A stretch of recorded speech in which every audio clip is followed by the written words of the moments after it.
ان تمام باتوں کو جو علم نجوم کے ماہرین نے بتائی تھیں یا دست شناس جو تھے انہوں نے بتائی تھیں، صرف ان تمام باتوں کو اس معنی میں لیتی کہ ایسا ہو بھی سکتا ہے اور ایسا نہیں بھی ہو سکتا۔ اللہ تعالیٰ بھی حافظ صاحب بندے کے ساتھ ویسا معاملہ فرماتا ہے جیسا اس کا گمان ہوتا ہے۔ اب ایک بندہ دیکھیں بت کے سامنے بیٹھا ہوا ہے اور وہ مانگ رہا ہے کھانا، اللہ تعالیٰ کی ذات رزق تو اسے بھی عطا فرماتی ہے، لیکن اللہ کی رضا اس میں نہیں ہے، ٹھیک ہے؟ تو گمان جیسا بندے کا ہوتا ہے نا، ویسا بعض دفعہ معاملہ ہو جاتا ہے۔ تو میرا یہ مشورہ ہوگا تمام سننے والوں کو کہ اگر آپ کسی کے ایسے بندے کے پاس جاتے ہیں، ویسے تو بہترین حال یہ ہے کہ اللہ تعالیٰ کی ذات پہ یقین کامل ہونا چاہیے، ہاتھ دکھانا ٹھیک ہے، لیکن دیکھیں یقین کامل کے ساتھ دکھائیں گے غلط ہوگا۔ ہاں اگر کچھ آثار دیکھ کے کوئی بندہ اپنی رائے نرمی گنجائش ہے،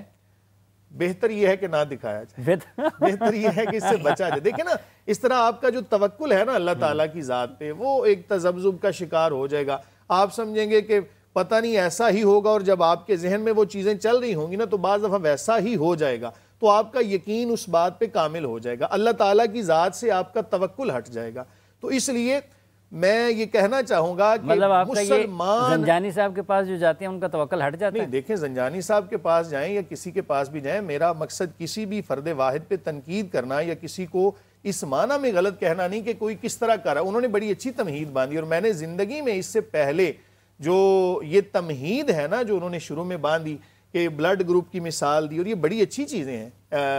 جو علم ظنی کے طور پر آپ ان کو لے سکتے ہیں، اس میں کوئی حرج نہیں۔ لیکن بات یہ ہے نا کہ اگر بندے کو کوئی مشکل وقت آ جاتا ہے تو بندہ اس حدیث کو پڑھے، رسول اللہ صلی اللہ علیہ وآلہ وسلم نے فرمایا جس کا مفہوم ہے کہ بندہ مومن کو تو کانٹا بھی چبھ جائے تو اللہ تعالیٰ فرماتا ہے کہ اس کی خطائیں مٹا دو، صدقات لکھ دو۔ تو اگر اس کو نعمت ملتی ہے شکر ادا کرتا ہے، اللہ قرآن میں فرماتا ہے وَمَنْ شَكَرَ فَإِنَّمَا يَشْكُرُ لِنَفْسِهِ، کہ جو بندہ شکر ادا کرتا ہے اس کے شکر کا فائدہ اسے ہی ہے۔ تو زندگی میں جیسا وقت بھی آ جائے نا وہ اللہ کی اطاعت سمجھ کے گزاریں گے، صبر کر کے گزاریں گے، تو اللہ فرماتا ہے ان اللہ مع الصابرین، اللہ صبر کرنے والوں کے ساتھ ہے۔ تو مشکلات بعض دفعہ ہمیں اللہ کے قریب کرنے کے لیے آتی ہیں، ہم ان سے تنگ آ کے تو پھر ایسی چیزوں کی طرف چلنا شروع ہو جاتے ہیں کہ جو ہمیں اللہ تعالیٰ کے توکل سے نا وہ ہٹا دیتی ہیں۔ زنجانی صاحب جی قاری صاحب سے میرا ایک سوال ہے، میں اس بارے میں ایک بات کرنا چاہوں گا، کھل کر ذرا بتائیں نا عوام کو کہ ہاتھ دکھانا اس بارے میں شریعت مطہرہ میں ممانعت ہے۔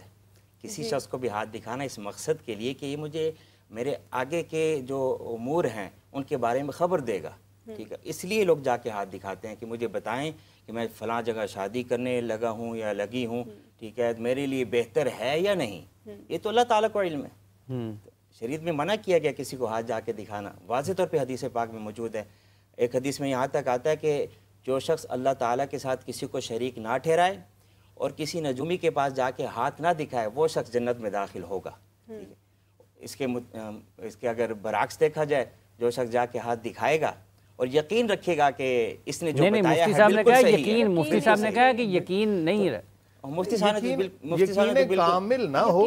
آپ اگر ظنی طور پہ دیکھیں نا کسی بھی علم کو، آپ مثال کے طور پہ قرآن میں آتا ہے کہ اللہ تعالیٰ ہی کے لیے یہ چیزیں خاص ہیں، بارش کب ہوگی،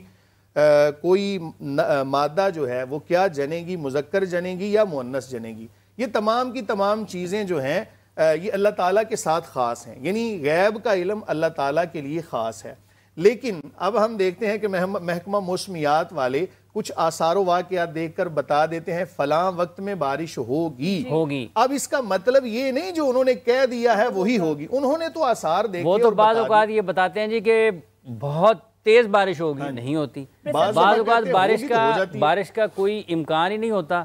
بارش جو ہے وہ رکتی نہیں ہے، شروع ہو جاتی ہے۔ اب دیکھیں الٹرا ساؤنڈ ہے تو اس کے اندر بتایا جاتا ہے کہ یہ مادہ جو ہے یہ مذکر پیدا کرے گی یا مؤنث، یعنی اس کے پیٹ میں بیٹا ہے یا بیٹی، یہاں تک اب ہم نے ترقی، تو یہ الٹرا ساؤنڈ کی جو تصویر ہے یا بات ہے وہ کلی نہیں ہے،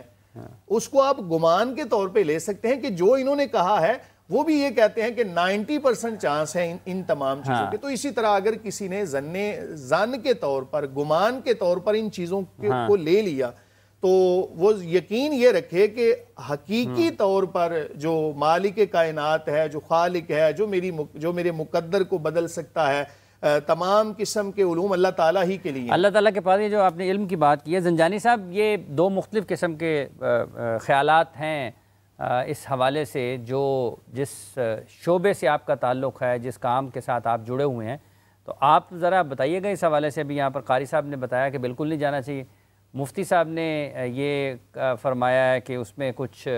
اس قسم کی چیزیں موجود ہیں کہ آپ ایک گمان یا ایک علم کے طور پر لے سکیں. اچھا قاری صاحب، جب ہم یہ بات کرتے ہیں، قاری صاحب آپ بتائیں، اب جیسی ابھی محکمہ موسمیات کی ایک مثال پیش کی قاری صاحب نے، الٹرا ساؤنڈ کے حوالے سے بھی ذکر کیا ہے.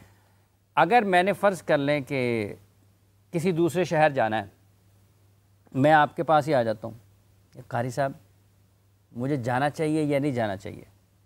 تو جو بڑے بڑے لوگ ہیں، مطلب جو حکومتی شخصیات ہوتی ہیں، وہ تو ایک شہر سے دوسرے شہر جانے سے پہلے جن کے ساتھ ان کا عقیدہ ہوتا ہے، جن کے ساتھ وہ محبت کرتے ہیں، عقیدت رکھتے ہیں، ان کے پاس جاتے ہیں کہ سائیں دسو کہ میں لاہور جاواں یا نہ جاواں. جی جی، اس بارے میں واضح حدیث پاک میں بھی موجود ہے.